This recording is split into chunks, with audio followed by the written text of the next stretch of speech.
কে চোর আর কে পাহারাদার, এটাই এখন দেশের ভোট রাজনীতির সবথেকে বড় হট টপিক।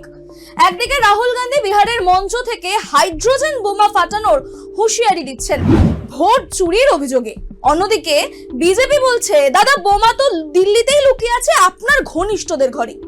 বিজেপি আইটি সেলের প্রধান অমিত মালব্য সরাসরি এক্স হ্যান্ডেলে ছবি সহ প্রমাণ দিয়ে বললেন পবন খেরার নাম রয়েছে জঙ্গপুরা আর নতুন দিল্লি দুই জায়গাতেই।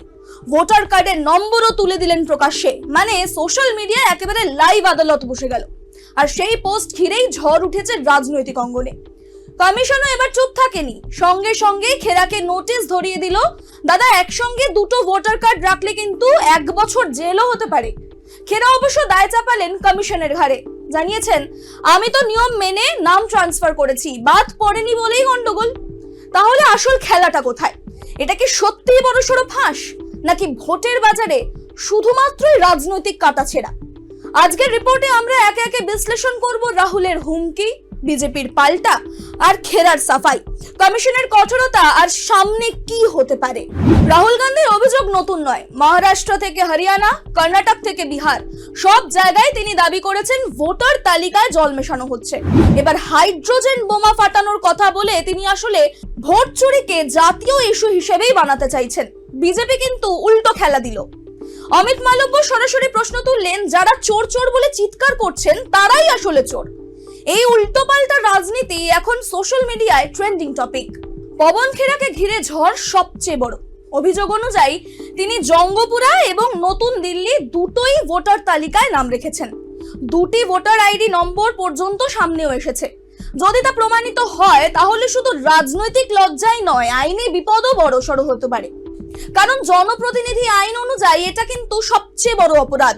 বিজেপি তাই সুযোগটা একেবারেই লুফে নিয়েছে। অপরদিকে বিজেপির অভিযোগ আসতেই তৎপর হয়েছে কমিশন। নোটিশ পাঠিয়ে খেরাকে জিজ্ঞাসা করা হয়েছে কেন ব্যবস্থা নেব না আপনার বিরুদ্ধে।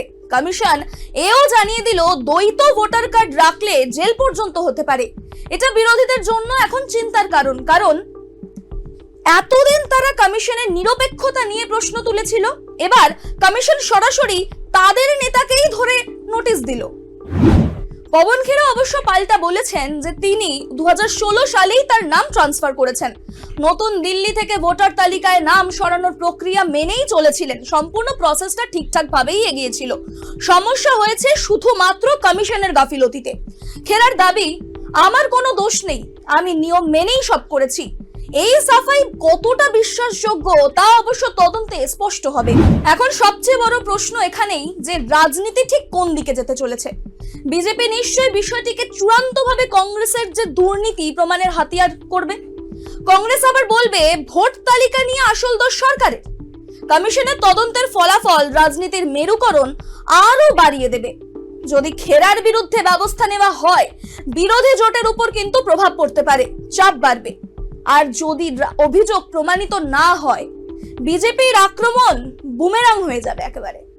রাজনীতিতে দোষারোপ কিন্তু একেবারেই নতুন নয়, কিন্তু এই ঘটনার বিশেষ তাৎপর্য আছে। তবে ভোটার তালিকা নিয়ে এমন অগ্নিগর্ভ লড়াই বিরল দৃশ্য।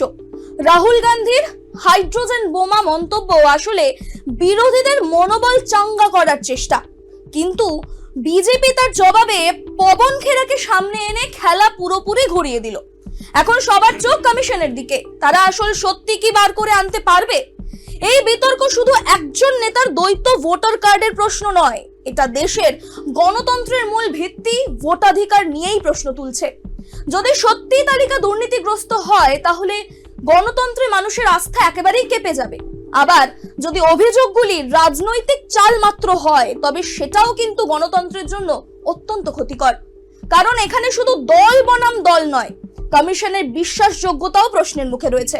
খেরার সাফাই কি গ্রহণযোগ্য হবে, নাকি আইনের কঠোরতার কাছে কোনো মান্যতাই পাবে না? এই সিদ্ধান্তই হয়তো আসন্ন নির্বাচনের আগে রাজনৈতিক সমীকরণ পুরোপুরি বদলে দিতে পারে।